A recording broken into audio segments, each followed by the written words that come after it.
चलिए पहले जानते हैं कि आईएफसी क्या होती है।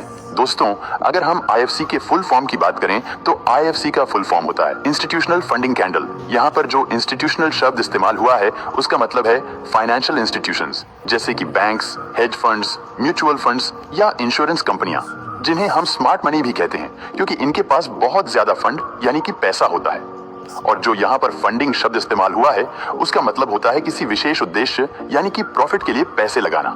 तो इसे हम यहाँ पर कह सकते हैं कि जब इंस्टीट्यूशनल ट्रेडर्स अपने प्रॉफिट के लिए मार्केट में पैसे लगाते हैं तो एक विशेष प्रकार की कैंडल तैयार होती है जिसे हम आईएफसी यानी कि इंस्टीट्यूशनल फंडिंग कैंडल कहते हैं। आईएफसी कैंडल को लिक्विडिटी स्वीपिंग कैंडल भी कहा जाता है क्योंकि आईएफसी कैंडल रिटेल ट्रेडर्स जिन्हें स्मार्ट मनी कॉन्सेप्ट का ज्ञान नहीं होता है उनके स्टॉप लॉस को बहुत ज्यादा हिट करती है। आईएफसी एक सिंगल कैंडल होती है जिसे देखकर हम मार्केट को एनालाइज कर सकते हैं कि मार्केट अपसाइड जाने वाला है या डाउनसाइड, क्योंकि जैसा कि आपको पता ही है कि मार्केट को इंस्टीट्यूशनल ट्रेडर्स यानी कि स्मार्ट मनी चलाते हैं और ये जो आईएफसी कैंडल होती है ये कैंडल भी स्मार्ट मनी की एक्टिविटी से ही बनती है। इसलिए हम आईएफसी कैंडल को देखकर यह पता कर सकते हैं कि मार्केट में स्मार्ट मनी क्या एक्टिविटी कर रहे हैं जिससे हम भी स्मार्ट मनी के साथ में अपना ट्रेड प्लान कर सकें। दोस्तों, आईएफसी कैंडल के बारे में जानना सभी ट्रेडर्स के लिए बहुत ज्यादा महत्वपूर्ण होता है क्योंकि आईएफसी कैंडल को देखकर हम मार्केट में लिक्विडिटी को बहुत अच्छे से अंडरस्टैंड कर सकते हैं कि किस साइड मार्केट में ज्यादा लिक्विडिटी है, क्योंकि यह कैंडल मार्केट में लिक्विडिटी यानी कि स्टॉप लॉस को हंट भी करती है और लिक्विडिटी क्रिएट भी करती है। आईएफसी कैंडल से हम मार्केट में स्मार्ट मनी की एक्टिविटी को ट्रैक कर सकते हैं कि स्मार्ट मनी मार्केट में बाइंग कर रहे हैं या सेलिंग, और आईएफसी कैंडल हमें रिवर्सल को आइडेंटिफाई करने में बहुत ज्यादा मदद करती है। अब आइए जानते हैं कि आईएफसी कैंडल कितने प्रकार की होती है और यह कैंडल मार्केट में कैसे फॉर्म होती है, यानी कि इस कैंडल की साइकोलॉजी क्या रहती है। Types of IFC candle. दोस्तों, आईएफसी कैंडल मेनली 2 टाइप्स की होती है। फर्स्ट है बुलिश आईएफसी कैंडल और सेकंड है bearish IFC candle. Bullish IFC candle. Bullish candle देखने में कुछ इस तरह की होती है जो कि सपोर्ट लेवल पर काम करती है, यानी कि यह कैंडल सेलर्स के स्टॉप लॉस को स्वीप करती है। जब यह कैंडल चार्ट में बनती है तो मार्केट के यहाँ से ऊपर जाने का चांस अधिक रहता है। Bearish IFC candle.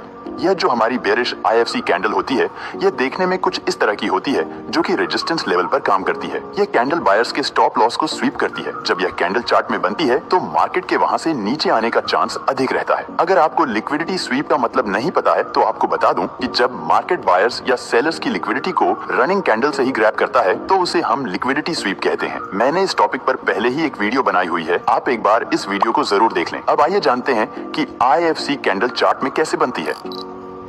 दोस्तों, जब ये बुलिश आईएफसी कैंडल चार्ट में बनने लगती है तो मान लीजिए प्राइस किसी एक पॉइंट से ओपन होता है और यहाँ पर बहुत सारे रिटेलर सेल करने लगते हैं जिसकी वजह से प्राइस में सेलिंग प्रेशर देखने को मिलता है और प्राइस यहाँ से डाउन साइड जाने लगता है। जब प्राइस यहाँ से डाउन साइड जाता है और किसी एक पर्टिकुलर पॉइंट पर पहुंचता है तो अब इंस्टीट्यूशनल ट्रेडर्स यानी कि स्मार्ट मनी यहाँ पर भारी संख्या में बाइंग ऑन ऑर्डर प्लेस करते हैं जिसकी वजह से प्राइस में बहुत ज्यादा बाइंग प्रेशर देखने को मिलता है और प्राइस यहाँ से अपसाइड जाने लगता है। जब प्राइस यहाँ से अपसाइड जाता है तो इस बार प्राइस अपने ओपनिंग पॉइंट को भी ब्रेक करके यहाँ पर क्लोजिंग कर देता है और यह हमारी एक बुलिश आईएफसी कैंडल बन जाती है जिसकी लोअर विक जो होती है वो काफी लॉन्ग होती है, जिससे हमें यह पता चलता है कि इस कैंडल के दौरान एग्रेसिव बाइंग हुई है, इसलिए इस कैंडल की लोअर विक काफी लॉन्ग बनी हुई है।